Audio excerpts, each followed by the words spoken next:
Lucas capítulo 16.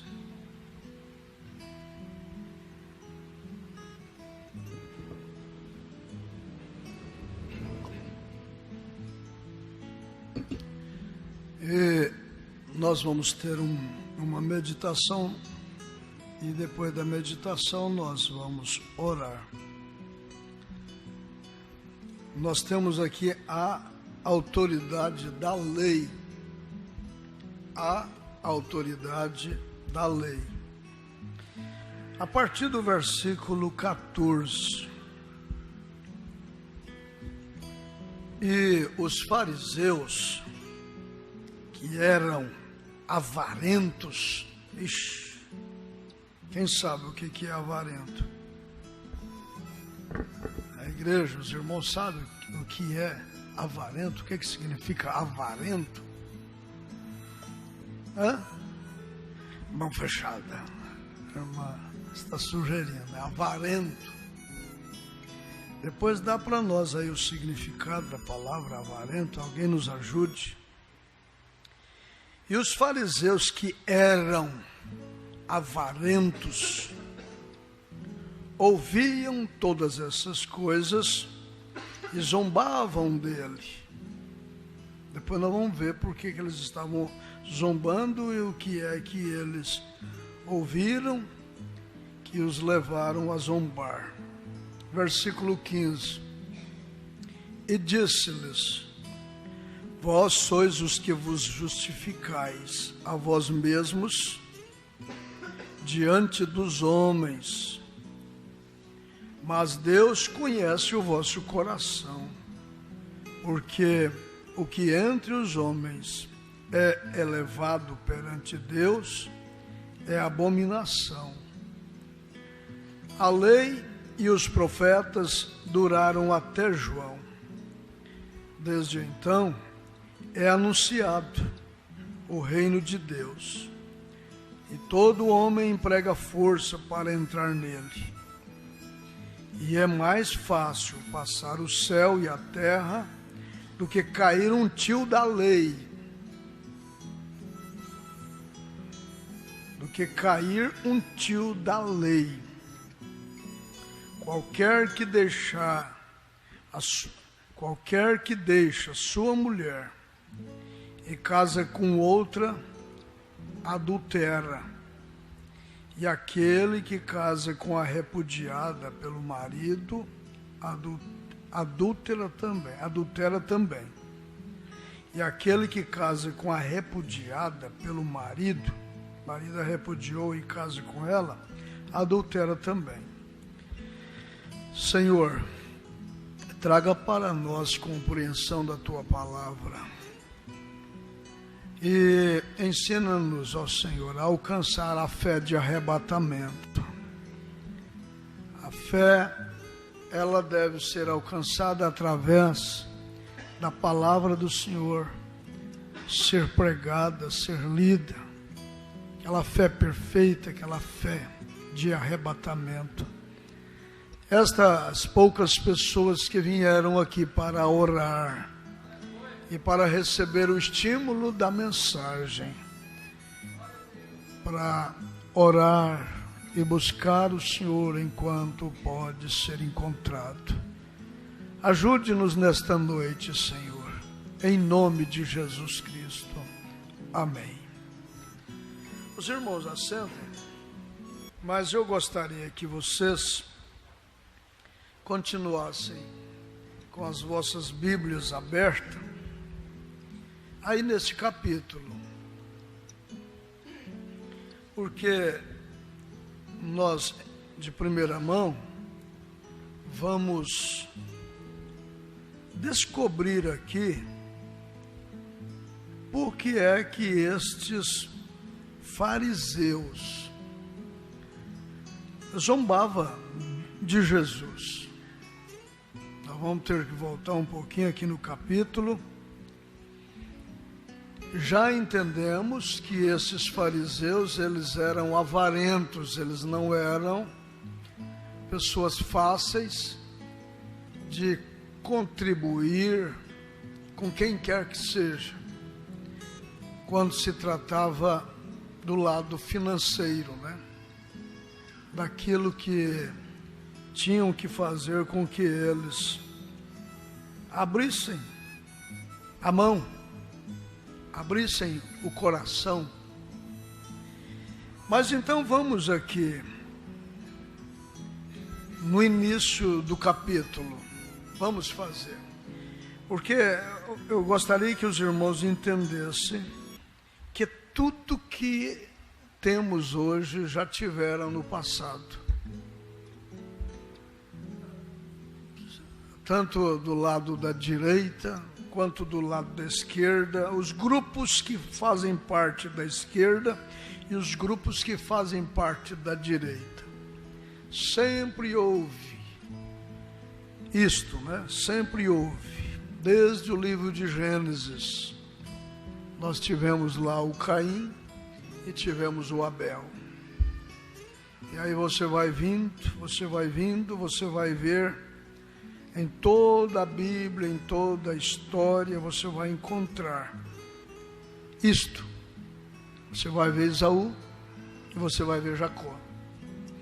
Você vai ver na casa de Abraão nascendo duas, Isaque e Ismael.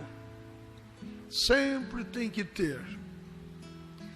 Agora, cabe a cada um de nós fazer nós mesmos um inventário e ver de qual lado nós vamos nos encontrar. Sempre houve os verdadeiros adoradores e os falsos adoradores, o verdadeiro profeta e os falsos profetas, os verdadeiros profetas e os falsos profetas, tanto na lei quanto na graça. Sempre houve os verdadeiros lá na lei e houve os falsos lá na lei. Nos dias de Moisés, nós o temos como um homem que foi comissionado, não é?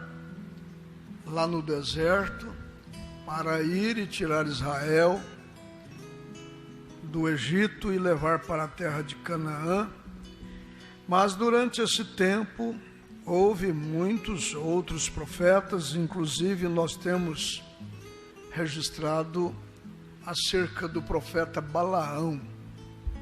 Balaão foi um profeta. Ele carregava a unção de Deus, mas a sua doutrina era falsa. Entende? Então nós vamos estabelecer esse critério para nós conversarmos um pouquinho a respeito deste assunto, né? Que envolve profetas, pregadores, ministérios, obreiros. Então vamos começar aqui no capítulo 16, a parábola do mordomo infiel. Então, se existe um mordomo infiel, existe o mordomo fiel. Então está na tela aí o que significa avarento, aquele que é obcecado por adquirir e acumular dinheiro. Sovino. Inclusive a Bíblia chama o avarento de idólatra. Ele serve ao dinheiro, né? O dinheiro torna-se o seu ídolo, o seu Deus, e por essa razão ele é idólatra. Inclusive, há muita gente que pensa que é o dinheiro que é a raiz de todos os males, mas não é. O que é o amor. O amor ao dinheiro. A pessoa é obcecado, né? Obcecado, ele ama. E não só ama, adora. Adora o dinheiro, né? Então ele é idólatra. O dinheiro é bom, tudo que é bom é nosso, faz parte da nossa vida, mas nós não podemos colocar nada daquilo que, mesmo sendo bom, em primeiro lugar. Primeiro lugar é Deus, não é? Pois o amor deve ser aplicado a Deus acima de tudo. Marido é bom, esposa é bom, casa é bom, filhos é bom, dinheiro é bom, emprego é bom, companheirismo é bom, igreja é bom, pastor é bom, profeta é bom, obreiros, evangelista é bom. Mas nós devemos amar a Deus sobre todas as coisas e o próximo como a nós mesmos, né? Então nós, aí junto com a revelação, a orientação do irmão Brana, ele diz, primeiro é Deus, depois o próximo, depois você, né? E não existe alguém mais próximo de você do que a sua própria família, sua própria casa. Então, isso deve ser vivido, aceito, vivido, praticado. Mas então vamos às Escrituras. E dizia também aos seus discípulos,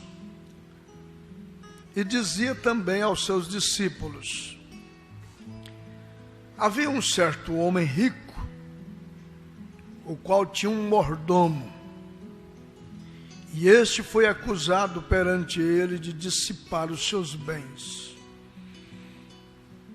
E ele, chamando-o, disse-lhe, que é isso que ouço de ti?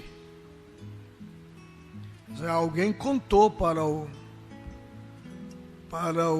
aquele senhor, né, que o seu mordomo estava dissipando, roubando. O que é isso que eu ouço de ti? Presta contas da tua mordomia, porque já não poderá ser mais meu mordomo. Já está transmitindo para mim uma certa reticência, umas certas interrogações. Já não estou podendo confiar 100% em você. E o mordomo disse consigo, que farei, pois, que o meu senhor me tira a mordomia? Cavar não posso, de mendigar tenho vergonha.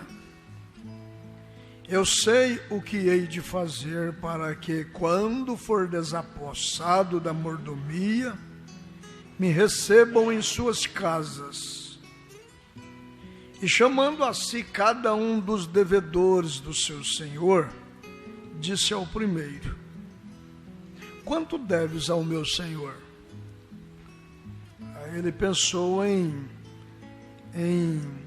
levantar, né, amigos, levantar alguém aos quais ele poderia cobrar favor. Estava fazendo favor para ele, então ele ia ser dispensado e ele poderia então ter a simpatia dos outros depois, né? E ele respondeu, 100 medidas de azeite, e disse-lhe, toma a tua conta e assenta-te já, escreve 50, eu vou te perdoar metade. Disse depois a outros, e tu, quanto deves? E ele respondeu, 100 alqueires de trigo. E disse-lhe, toma a tua conta e escreve 80. E louvou aquele senhor, o injusto mordomo. Agora, veja só, o seu senhor o louvou por haver procedido prudentemente, porque os filhos deste mundo são mais prudentes. Filhos deste mundo se tratando daqueles que trabalham só por este reino aqui. São prudentes, eles trabalham por este reino aqui. E louvou aquele senhor, o injusto mordomo, por haver procedido prudentemente, porque os filhos deste mundo são mais prudentes na sua geração do que os filhos da luz. E eu vos digo, aí Jesus volta para aqueles que estavam lhe ouvindo, ao contar essa parábola. Eu vos digo, granjeai amigos com as riquezas da injustiça. Sabe o que é, irmão, essa questão de riquezas da injustiça? É porque tudo que nós fazemos aqui, granjeamos aqui, isso acaba. Isso aqui é simplesmente, isso aqui não é real. Tudo que nós estamos vivendo aqui, isso aqui não é real. Isso aqui não é permanente. Isso aqui é passageiro. A casa vai passar, o carro vai passar, a saúde vai passar, as roupas vão acabar, as cadeirinhas, os móveis vão tudo passar. Por isso que essas riquezas aqui são consideradas como coisas injustas. Você trabalha, soa, ganha o sapatinho, compra o sapatinho, de repente o sapatinho acabou. Trabalha, peleja, paga aquela dívida, no outro mês, olha a dívida aí para pagar de novo. E luta e soa, compra o arrozinho, come, gostoso, mas no outro dia tem que comprar de novo para comer, né? Então essas coisas que nós vemos aqui, isso aí não é real não, isso aqui é só uma imitação, uma sombra. Eu gostaria que os irmãos se despertassem para isso. Por mais que eles dizem que a coisa dura, eles chegam a prever, o plástico dura não sei quantos anos, o ferro dura não sei quantos anos, mas acaba. O camarada compra um carro aí com 60, 80 parcelas, quando termina de pagar, já acabou. Não é assim, irmão Wesley? Parece que a gente está correndo atrás do vento e não pega.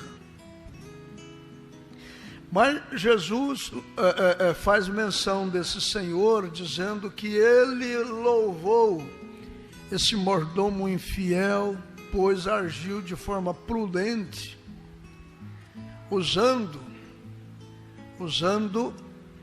essas coisas aqui de baixo para alcançar simpatia dos demais, fazer paz com os demais, para que quando ele fosse desapossado, né, da sua mordomia, ele ter alguém que o amparasse. Aí Jesus dá essa receita aqui, ó: granjeai amigos com as riquezas da injustiça, reparte, seja amigo. Tem uma calça, tem duas, tem três, fica agarrado nisso não, fica preso nisso não. Reparte com esse, com aquele, enquanto você pode fazer, que vai passar, vai acabar, ele vai morrer, você não vai poder fazer nada por ele. Então faz enquanto ele está vivo. Ela vai, ele vai. Aí o irmão Branda fala assim: é melhor você dar uma flor, você não dá um abraço. Hoje eu vi um vídeo de um mendigo nada, ele estava fazendo um videozinho, eu vi aquele vídeo e chorei. Eu confesso para os irmãos que eu chorei, estou mole para chorar. Ele botou uma caixa no meio da rua lá de mendigo e pôs alguém para filmar. Eu preciso de um abraço, mendigando um abraço.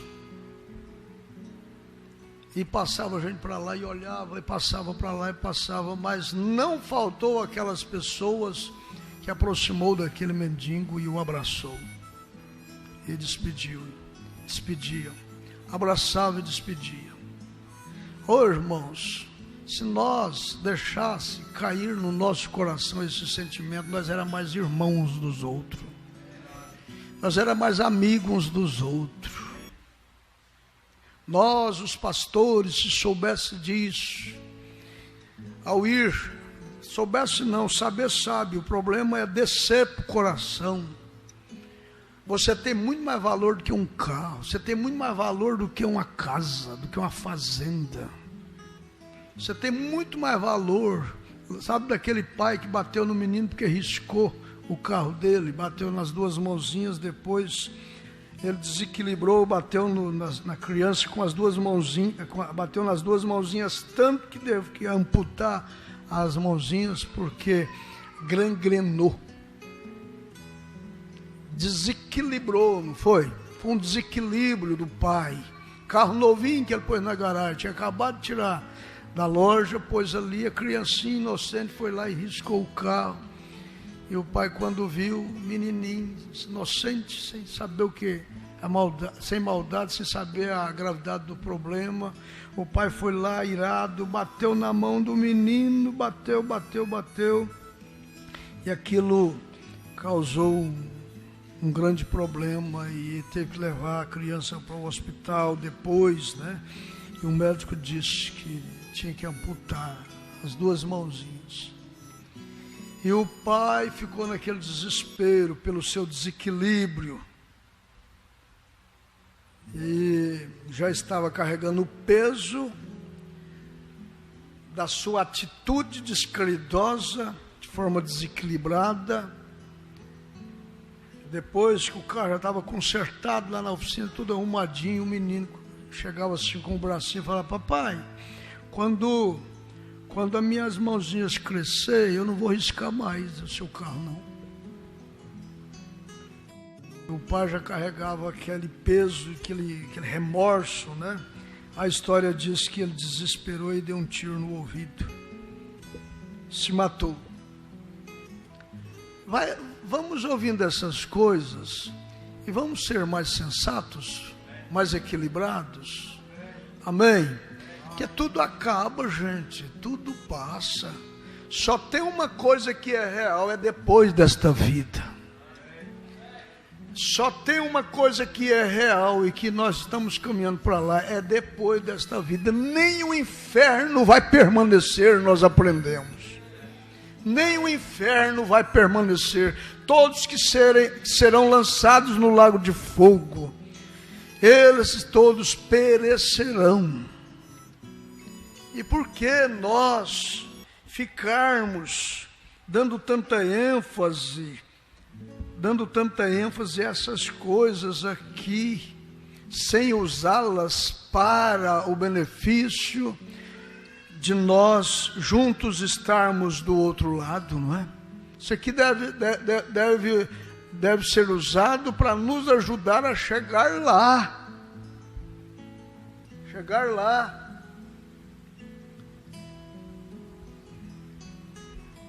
Eu vos digo, granjeai amigos com as riquezas da injustiça, para que quando estas vos faltarem,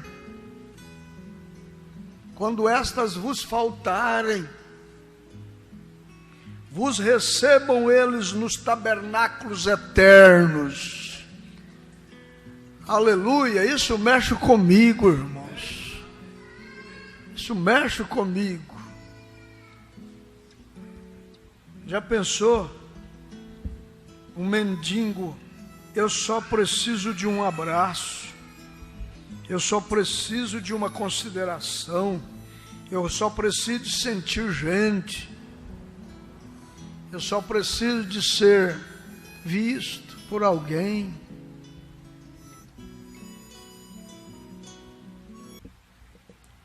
Olha o versículo 10. Quem é fiel no mínimo, também é fiel no muito. O mínimo é você sorrir para alguém. Que bobeira, que besteira, que bobageira, que palhaçada. Propositalmente você passar por um irmão, uma irmã e não dar atenção para ela. A menos que você não esteja às vezes envolvido, pensando e tal, e passa, né? E até mal entendido por esta ou por aquela, mas é uma palhaçada você fazer mau caso de alguém, descaso de alguém, até mesmo de pessoas que não são do seu próprio meio, entende? É uma bobageira tola. Os mesmos 16 elementos que você é feito, ele também é feito. Pode ser brasileiro, pode ser inglês, americano, africano, asiático, pode ser o que for, é a mesma coisa, tudo é terra e é para a terra que vai. Diz o irmão Brando, o melhor que tira de um homem é na sua ansiedade, é no seu desespero. Aí ele mostra quem ele é. Pode ser bigodudo, pode ter dinheiro, pode ser magro, pode ser gordo. Quando ele está em desespero, em ânsias da morte, dor, ele pede por misericórdia. É o mais machão que possa existir. Na hora da ânsia, da dor, ele vê que ele não é nada, não é?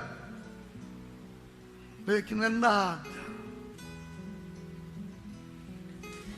Quem é fiel no mínimo também é fiel no muito. Quem é injusto no mínimo também é injusto no muito. Pois se nas riquezas injustas, quando fala injustas, irmão, não quer dizer que porque você roubou, não, injustas no sentido daquilo não ser nada. Daquilo não ser nada. Por isso que lá em Apocalipse diz: compre ouro provado no fogo, para que te enriqueças. Compre ouro provado no fogo, para que te enriqueça. A maior riqueza é essa de Apocalipse 3, versículo 18. Aconselho-te que de mim compres ouro provado no fogo. É aquele caráter, o caráter de Cristo em você, o caráter de Cristo em nós. É a esperança do arrebatamento. É a maior riqueza. Aí o Paulo diz: como não tendo nada, mas possuindo tudo. Mas eu lembro de um pregador pregar assim: coitado dele, só tem dinheiro. Vocês lembram desse pregador? Quem lembra dele? Mas foi o pastor Welton, não foi? O pastor Welton pregou para nós aqui, falando disso. Coitado dele, só tem dinheiro. Como se dinheiro fosse tudo na vida.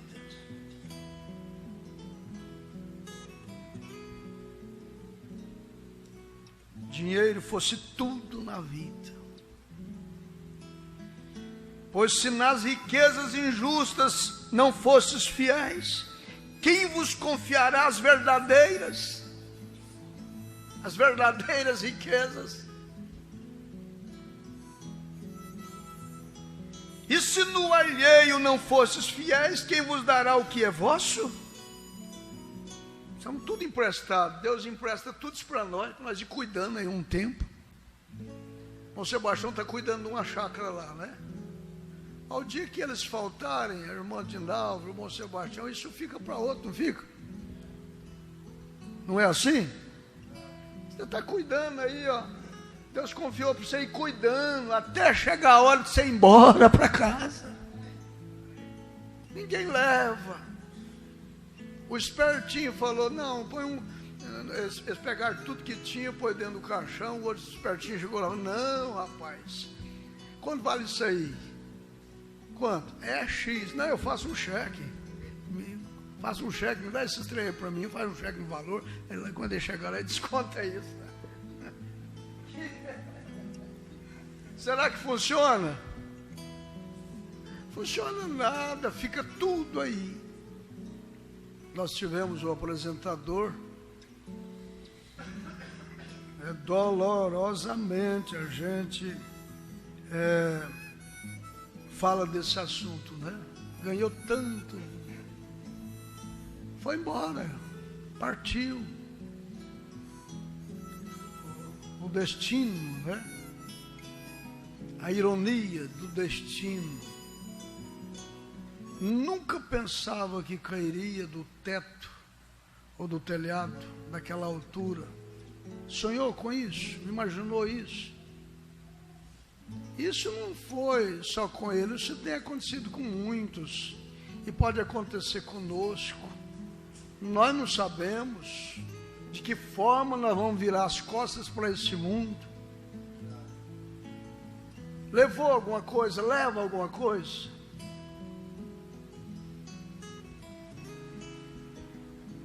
Se no alheio não fostes fiéis, quem vos dará o que é vosso? Nem um servo pode servir a dois senhores, porque ou há de aborrecer a um e amar ao outro, ou se há de chegar a um e desprezar ao outro. Não podeis servir a Deus e a Mamon. O que é a Mamon? Riquezas. Aí é onde entra, né, os fariseus que eram avarentos, ouviam todas essas coisas e zombavam dele. Os avarentos estão presos, obcecados por essas coisas, ficam, não crê. Mas crendo ou não crendo, a coisa é revelada depois. Mas vamos voltar aqui no versículo 16. Põe na tela aí para nós o versículo 16. E juntos nós vamos ler bem forte, toda a igreja. Glória a Jesus. Lucas 16, versículo 16. Vamos falar juntos? A lei e os profetas duraram até João. Desde então é anunciado o reino de Deus, e todo homem emprega força para entrar nele. Agora, depois que entrou a graça, muitas pessoas pensam que a lei não tem mais autenticidade ou valor. No versículo 17, você nota que Jesus expressou no versículo 16, mas ele foi muito categórico em expressar no 17 a compreensão de que pelo fato da lei e os profetas ter durado até João, que a lei não perdeu o seu valor, ela continua sendo lei. No versículo 17 ele diz assim, e é mais fácil passar o céu e a terra do que cair um tio da lei. A lei continua. E a lei continua em cima dos transgressores. Se o transgressor não for punido, é porque não tem lei, mas a lei é para os transgressores. Nós estamos vivendo no período da graça.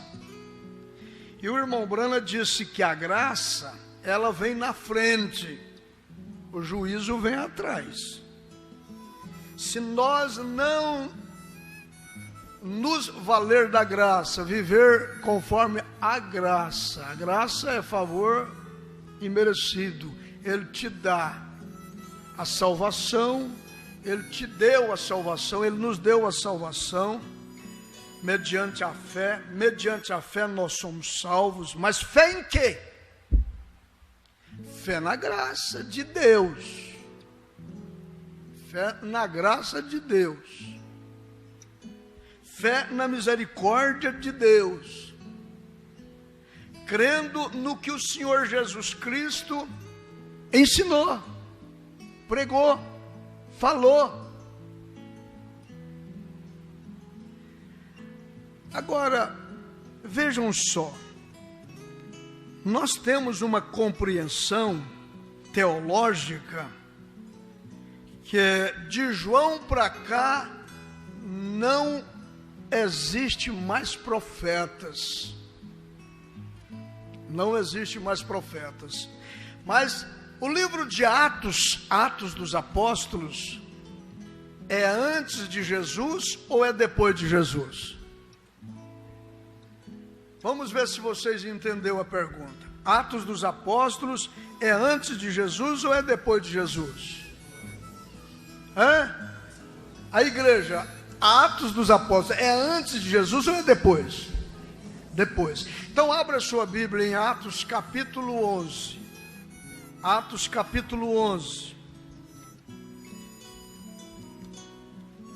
Capítulo 11. Atos bem rapidinho para nós orarmos, né? 11. Glória a Jesus. Vamos ler a partir do versículo 25. 11. A partir do versículo 25. Então, Atos dos Apóstolos é depois de Jesus.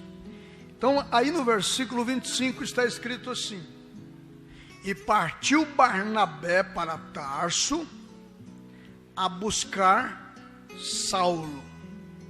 É assim que está na sua Bíblia? A buscar Saulo. Quem era Saulo?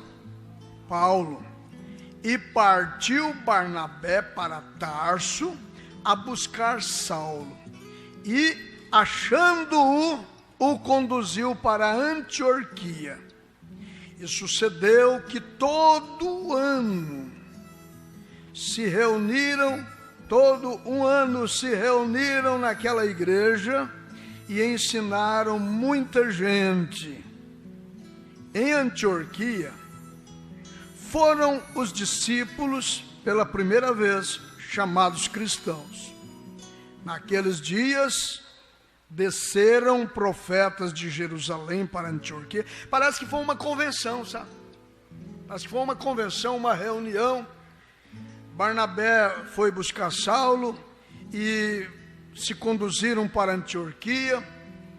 E todo ano se reuniram ali naquela igreja e ensinaram muita gente.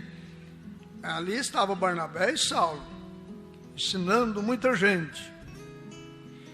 E naqueles dias desceram profetas de Jerusalém para Antioquia. Então prova que tinha profetas, não tinha? E levantando-se um deles por nome, qual que era o nome desse profeta? Ágabo. Dava a entender pelo Espírito que haveria uma grande fome em todo o mundo. Então o Espírito usou esse profeta Ágabo, e lá estava Saulo, lá estava Barnabé e os demais. Que haveria uma fome em todo o mundo, e isso aconteceu no tempo de Cláudio César. Houve uma fome profetizada por esse profeta. E os discípulos determinaram mandar cada um conforme o que pudesse. Aí o que aconteceu? Os discípulos creram na mensagem daquele profeta. E aí pediu os discípulos, cada um conforme o que pudesse, socorro aos irmãos que habitavam na Judéia. Quer dizer, prevenir a alimentação, alguma coisa. O que eles com efeito fizeram, enviando-o aos anciãos por mão de Barnabé e de Saulo. Então o apóstolo São Paulo era um profeta, mas pelo fato dele ser um profeta, eu creio piamente que um profeta reconhece um outro profeta, um espiritual reconhece um outro espiritual. A prova de que você tem o Espírito Santo é quando você reconhece o teu irmão, quando tem o Espírito Santo, ou quando não tem, você o reconhece. A prova de que um homem é de Deus é quando ele reconhece outro homem de Deus. Porque não pode, nós ouvimos pelo pastor Lázaro, não pode haver, não pode haver choque, né? De que lado nós estamos, de que lado você está, de que lado que aquele homem está. Nós ouvimos o pastor Joaquim falar, o que ele falou na pregação? Ele falou que um eleito, ele reconhece o ministério de profeta. O eleito reconhece o profeta. Se você é de Deus, você reconhece o agir de Deus, gente. Reconhece o agir de Deus, né? Agora, nós vamos entender que em todo tempo houve o verdadeiro e houve o falso. Mas vamos ainda no capítulo 13. No capítulo 13, versículo 1, no livro de Atos. Isso pode ajudar os evangelistas. Acredito que pode ajudar os evangelistas, não pode? Um pouquinho a abertura desse leque aí, né, irmão Sebastião? Ah, mas não tem profeta, não tem? Todo tempo houve. Só que houve o verdadeiro e houve o falso. Isso é que é o mais complicado, né? O que ontem o irmão Elias estava pregando e ele dizia: Deus enviou William Marion Branham e colocou nele o espírito e virtude de Elias. Deus recolhe o seu homem, mas não recolhe o seu espírito. Então, o espírito de profeta, o espírito de profecia, ele está conosco. Agora, a nossa doutrina, ou a doutrina que vai identificar de que lado nós estamos. Não é isso? Acredito que o irmão Jean está aprendendo, né? Então vejam só, versículo 1. Na igreja que estava em Antioquia, havia o quê? Na igreja que estava em Antioquia havia alguns profetas. Não, mas profeta foi só até João.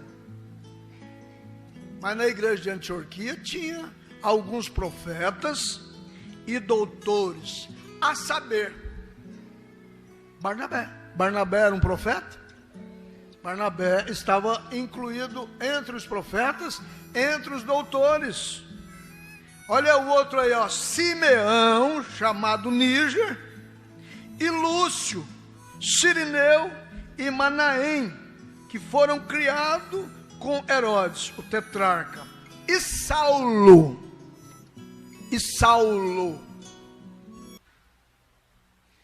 E servindo eles ao Senhor, vamos ler juntos?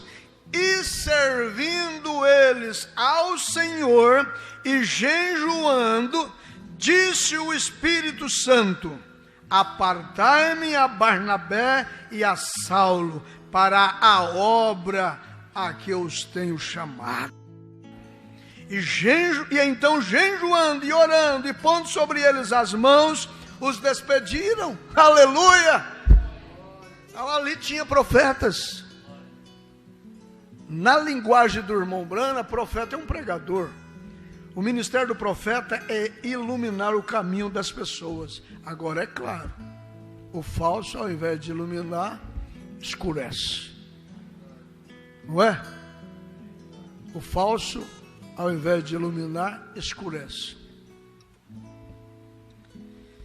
Mas vamos orar. Espero que os irmãos possam ter sido ajudados, né? Vamos ajoelhar, vamos orar. Temos uns minutinhos. Nossos cultos aqui vão até as 9 no máximo, né? No máximo.